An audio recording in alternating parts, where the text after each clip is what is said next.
Alright, welcome back to In His Mind. Honestly, I'm kind of pissed off here, and this is going to be perfect explanation here as far as delving into this topic of anger.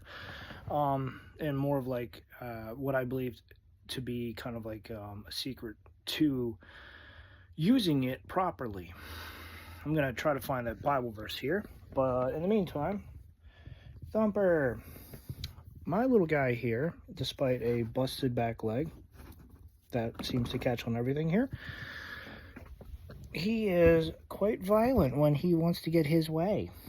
When I'm pulling stuff out, he'll make little grunting sounds. Like he likes things in his own little neat way. But he is a adorable little violent bunny. All bunnies are violent, apparently. But he's adorable. So adorable. Anyway, he's a single mane guy. He doesn't have the full mane, it's just a single mane underneath. Lionhead rabbit and all that. Because of his back leg, he can't groom back here very well, sadly. But, yeah. That's him. And, that's my little setup here right next to me, so him and I, well, he can come out, sniff, or hopefully not chew on too many of my shirts. He loves chewing on my shirts. Anyway, so let me look a couple of things up here.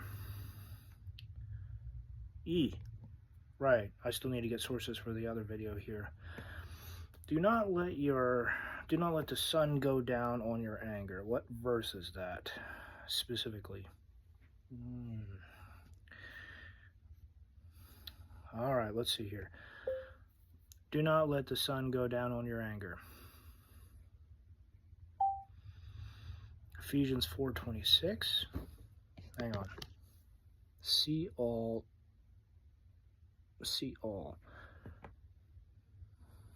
Ephesians 4:26. Ephesians 4:26. Be angry,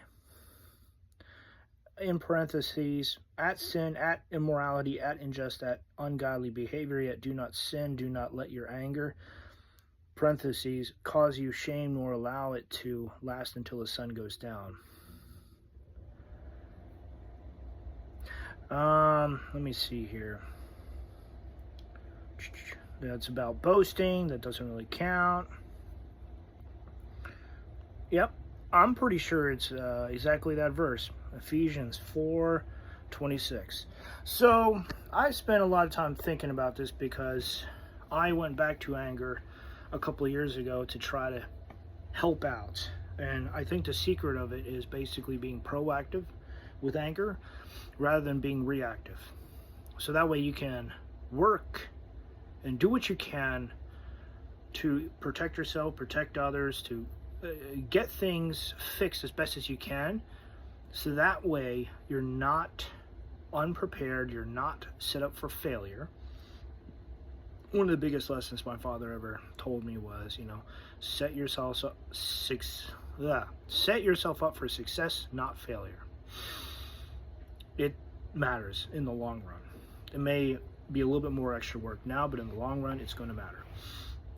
And the thing is, so many people respond and react in anger, angry drivers, when what happened today happens to anyone else here with work-related issues. It's going to get you angry. It's going to get you frustrated.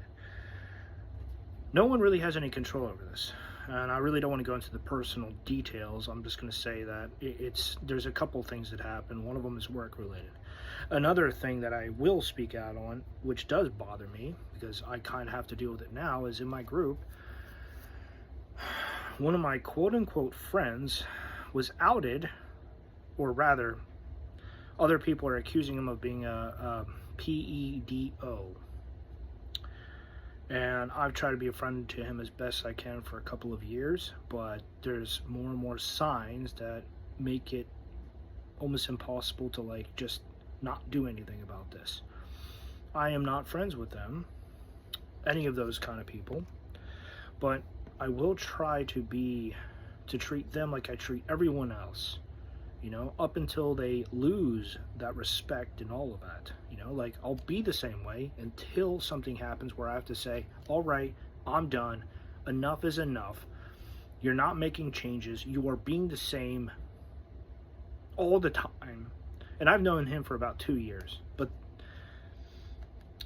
it's not what he's doing. It's the fact that it's like he cut ties. And the distance between us kept growing. And I kept, it's like with my siblings, or at least one of my siblings, where I try to see about fixing up the friendship and all that. And no matter what I did, nothing worked, nothing changed. So work-related issue, this personal-related issue, and the fact that there is yet another personal issue that I can't do anything about. It's just one thing after another, all today. So, yeah, the thing is, anger is going to happen. But one of the things that I realized a couple of years ago that I just spent time thinking about is the fact that emotions and feelings will provoke you into doing something. So it's not that they're bad, it's that they need to be managed. Which is another reason why you should do what you can so you're not stuck with them at nighttime. And better yet, to know that there are some people going to exploit what you're feeling to the best of their ability for whatever reason.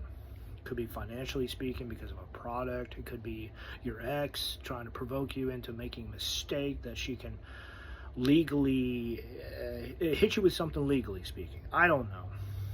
I don't know anything about that. For better or worse, I don't have the relationships like other people have had, so I don't need to worry about that. It's been aggravating because it's like, hey, what's a relationship? I don't know. I mean, I've joked about like that a couple times, like, what's a relationship? What's a woman? What's a wife? What are kids? I don't know. I mean, I'm being sarcastic. Oh my word. The thing is, anger itself isn't wrong. It's just people don't see it as a tool, and they just like they act on it right then and there. And something happens, a mistake, an issue, they go too far. And that being said, this is not the same thing as taking retribution actions in your own hands, like when the law fails to properly punish the perpetrator. In some cases where fathers said, you know what, this wasn't good enough because of what you did to my kid, I'm going to take revenge, I'm going to take actions in my own hands. And so they take the lives of these perpetrators. Usually when they're able to, right after the trial, or in some cases right before the trial. And it's just like, yeah, we were going to let them off the hook. Okay, I guess we can't do that now. It's awkward, it sucks, but hey, you know, they chose to act in their anger, and they're like, I will deal with the consequences, whatever. They don't care. The consequences are worth them acting. Of course, I don't have any kids. I don't know what that's like, so whatever. I say whatever because it's like, it's hopeless up until a certain point where I'm not going to get myself emotionally involved in something that has nothing to do with me. Until something has to do with me where there's a family, wife, kids, all that, I'm not going to worry about it. I'm not going to stress myself. I'm going to manage what I can to the best of my ability here. A lot of it is just stress related. Of course, I guess later on down the road, past the initial relationship, friendship phase, it will become financially related. Because kids,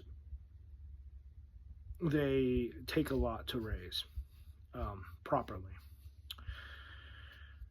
I would imagine those who do not have kids, this is me wondering out loud here, but I imagine those who do not properly take care of their kids, it's easier because they put less into the kids, so whatever. For those who put more into their kids, there's more success, there's more everything. More examples, more experience, more help, more setting the kids up for success, you know? Think long term, you know?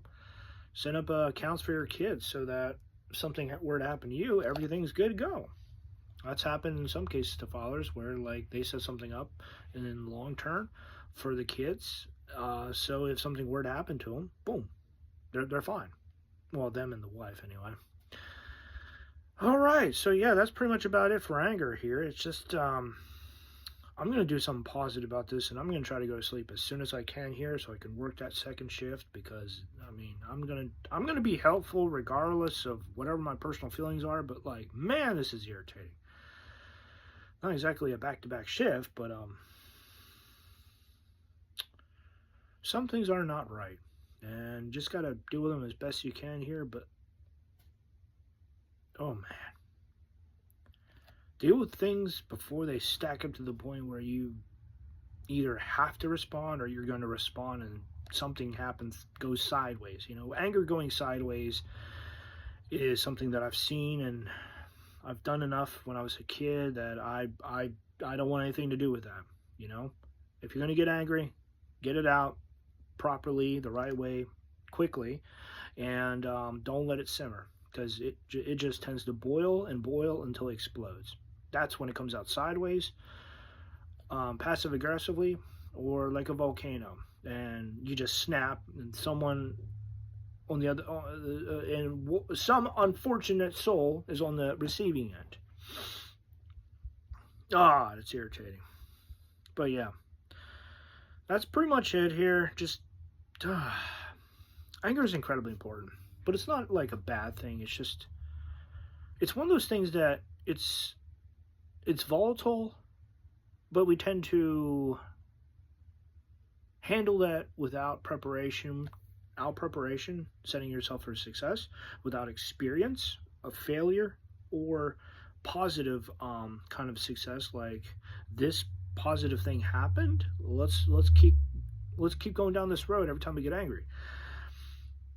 Mentorship, mentors, fathers, people to help keep things within boundaries, you know, so that they can mitigate, whatever the word is, some of the consequences to make sure things don't blow out of proportion. This is a big thing because, technically speaking, we can make a situation worse by bringing anger into it. Private security and those people who do those resources, positions, help desk kind of situations, learning to control your anger is one of those best things out there because it's going to come back and help you in the long run. That's it. I'm done. I took some melatonin here and hopefully it'll kick in soon. I could just pass out and all that. I'll upload this before then. Take it easy.